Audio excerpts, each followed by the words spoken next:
Now this is the hard part. We're going to do this to singles,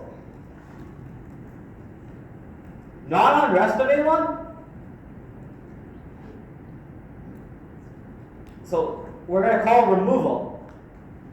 Because remember, we want to get rid of all the other occurrences.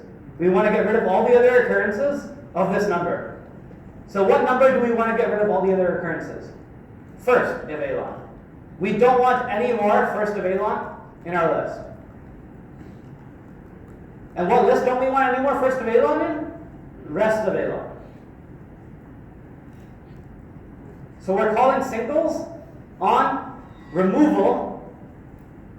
Take the first element and get rid of it in all the other elements in our list. And then call singles on that.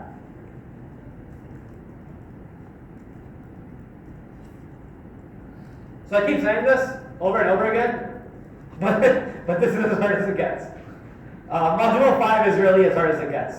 That's kind of what I'm trying to get at. Modulo 5 is as hard as it gets. And this is very, very difficult.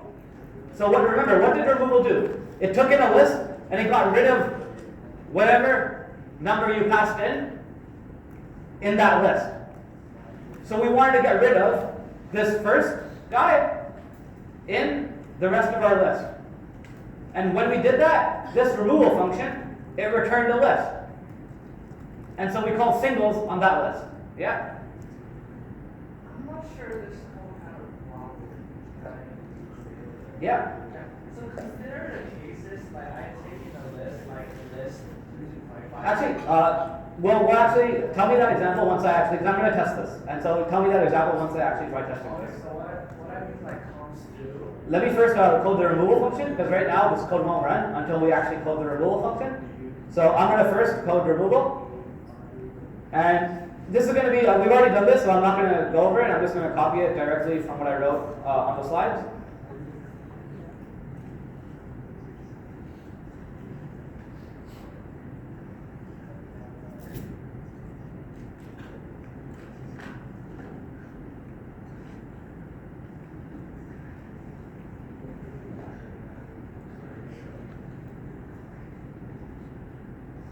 Okay, so this removal function is being used right here. Okay, let's run this. And I have an example right here. We're going to call singles on this list. So singles on this list, it gives us the list cons 2, cons 3, cons 5 empty. Okay?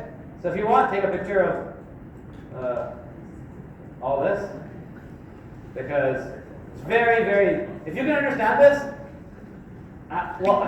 if you can understand Module 5, you can understand the rest of the course.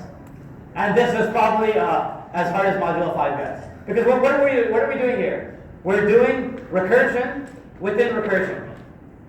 We have a function that recurses, and once this returns a value, it goes into another function that recurses.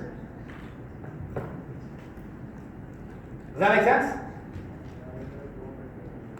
Okay.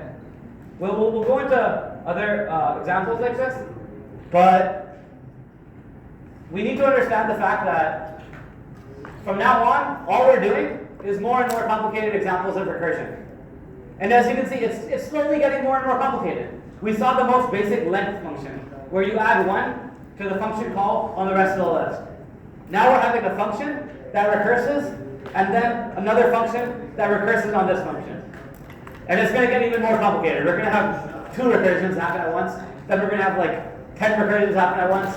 It's going to get more and more complicated when it comes to recursion.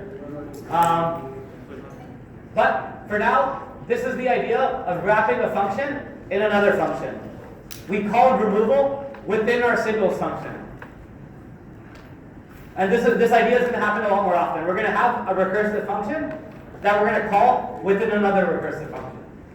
And next class, we're going to see more examples of this. And we'll also go over midterm review next class. So make sure you're here for that, because,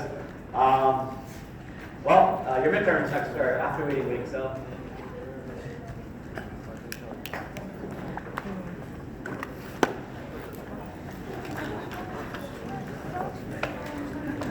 Actually, how many clicker questions? I only did one clicker question this class, didn't I? Nah. Well, we'll wait up on that class. I don't have the energy in me right now.